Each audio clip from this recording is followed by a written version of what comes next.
The Beekeeper is a brand new film starring Jason Statham as Jason Statham. I'm just kidding. But then again, his character doesn't really have a name that anybody knows for sure, so who's to say that this isn't Jason Statham in the nearby future? Whatever. Essentially, The Beekeeper is ultimately about a beekeeper, and we're talking double entendre here, because not only is he literally a keeper of bees on a bee farm or whatever the heck you call it, but he's also a secret black ops agent of sorts that are known as the Beekeepers. Now, these are the people that are called in when other three-lettered government agencies can't get the work done.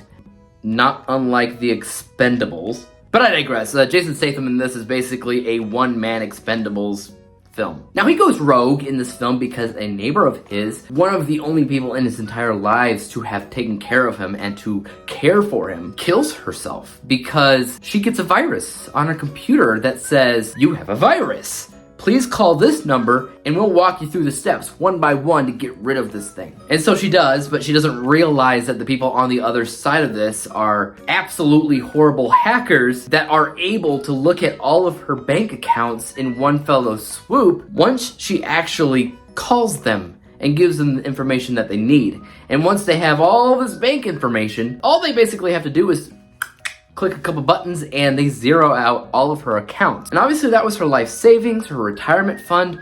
She had a couple $1,000,000 in all of those accounts, and now she has zero, so she kills herself. And Jason Statham's character, the Beekeeper, he takes it upon himself to stop these people from doing bad things, you know, to protect the hive, as so to say. Now, when it comes right down to it, if you're a fan of Jason Statham, you're gonna be a fan of this film. A lot of movies recently, he's been a side character, a supporting character, like in the Expendables or in the Fast and the Furious franchise. It's been a little while since we've actually seen him in a solo project, and my question going in was, you know, can he live up to the hype? Can he do it again? It has been a little while. He's not getting any younger, folks. But you could have fooled me, because this guy, he's not acting like his age whatsoever. He could star alongside Tom Cruise in an action flick. He could take a step right into the next Transporter film and nobody would be the wiser. He is that good. Which really makes me happy, because I was always a big fan of those Transporter films. And this movie kind of feels like those. You know, it's a little bit corny,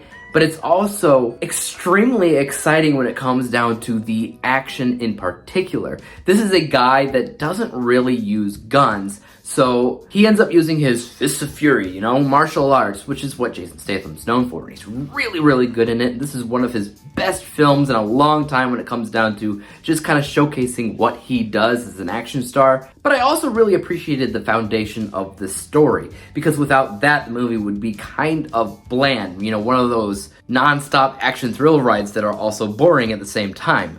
Those exist. This is not one of those. Because while not everybody has probably gotten those virus pop-up screens on their computers before, I have, and I know a lot of other people that have as well. And it's a little bit scary when that pops up, because it does look legitimate at first glance. And obviously the people that are going to be the most victim to that kind of thing are people that don't know any better, and the people that don't know any better as well as have a lot of money that the bad guys can, you know, benefit off of. Which this movie gets it spot on. The elderly, the retired, the life savings, the people with just tons of money at their disposal. Now, I will say that the bad guys in this are probably way over the top versus what is actually going on behind the scenes with those kind of viruses. They essentially turn it into a little bit of a corporation conspiracy thing going on, which allows Jason Statham's character to basically climb a ladder of sorts to get to the top of whatever this is. Cut the head off of the snake, basically. And